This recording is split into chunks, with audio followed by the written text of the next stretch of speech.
Guys, I'm sitting now with Brendon. Although he's so amazing, and I'm so like, I'm like, oh my God, Brendon. You're just so amazing. I think you're incredible. And I love everything you are doing. It's positive, it's fun. She's got beat, which I don't have, so I'm really we try. Today we're gonna talk about habits that will change your life because you are the master of this. Thank you. You've written a bestseller book on it, right? Yeah, and you give motivational talks on it all over the world. Yes. So we're very lucky actually to be sitting here. Like I'm actually pinching myself. I'm excited! Cool. So tell us habits that will help change our life. Yeah, we call them high performance habits, and a high performance habit means it's a deliberate habit you are doing on purpose to improve your life. Everyone knows they should have good habits. Yeah, bless you. And we found that high performers do simple things sometimes, like they seek clarity more often than underperformers. What that means is, you take two people. You're gonna go to a meeting, right? Some people just wander to the meeting and sit there like a bump on the log and go through the motions. What are we doing? Other people are like Oprah. If you ever have a meeting with Oprah, her first question to the room will be, what's our intention for this meeting? Oh, yes. So that's seeking clarity. Yes. What is our objective? What is our purpose together? Yeah. High performers ask more questions at work.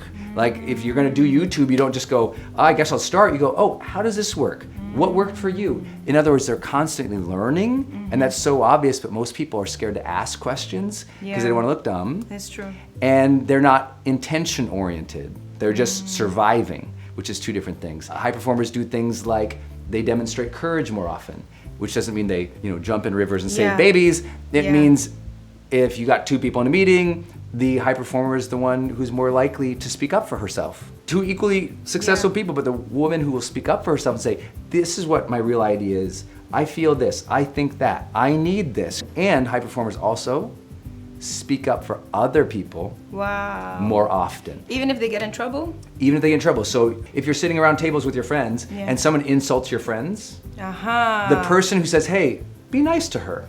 That takes courage to interrupt that. Exactly. And don't be a bully, don't be mean. Yeah. That's a high performer worldwide in every industry and every field. So it's simple things like that. It's other things like developing influence.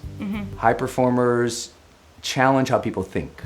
That's what great leaders do, right? Great leaders challenge how you think about yourself, how you think about your relationships, how you think about the world. This is why you're such a great leader, is because you are challenging people's stereotypes, you are challenging people how they show up in the world, and that's why you're high performing. That's why your channel is amazing, that's why your work is amazing, because you're saying, let's think differently. And high performers do that on purpose. She's thoughtful about her content.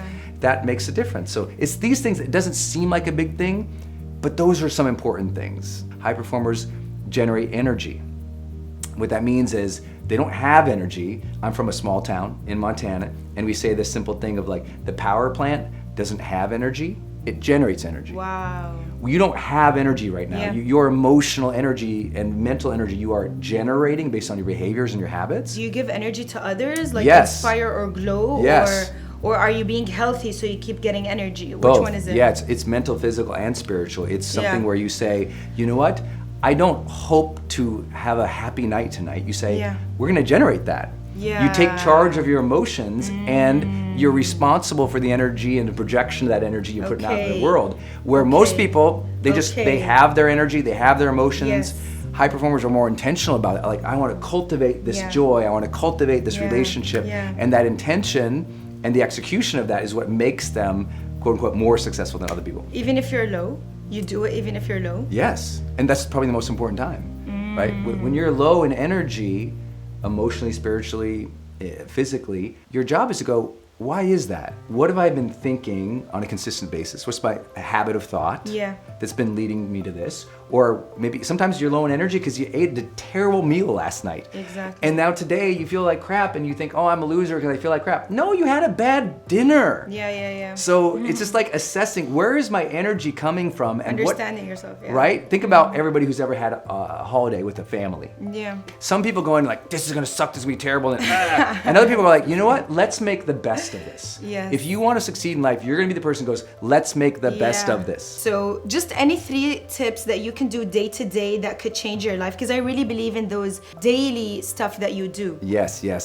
Number one, as everyone knows, you got to have your morning routine in lock. You have to have structure in the morning. So for me, in the morning, it's I wake up, I do mobility, it's kind of like yoga and stretching for 20 minutes. Then I read something really positive for 20 minutes. Then I do my planner, which is how I schedule the day, for a whole 20 minutes. And he sells an amazing one, by the way. Yeah, and sometimes the planner is it's already filled out, but I look at what are my activities today, look at it, and how can I visualize. I'm like, how can I do that with excellence? How can I bring good energy there? How can I make this a unique experience? Perfect. So I'm already visualizing an excellent day and feeling through that day. Yeah. I think that's really important. I think another simple habit is to continually every single night review the day and say, what did I learn about myself today? Yeah. How far did I come?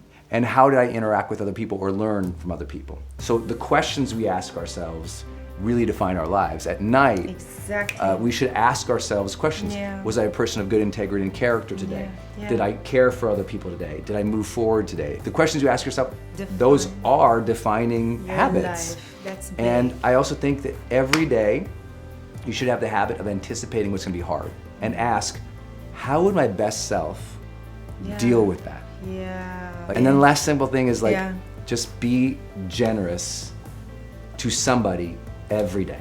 You want to get up, someone's complaining on the phone, they're in a bad mood, you want to get off the phone, give them 2 more minutes of love and presence, and you change their life. Somebody has asked you for something and you're like, I can do it tomorrow. He's like, let me get that done for you right now.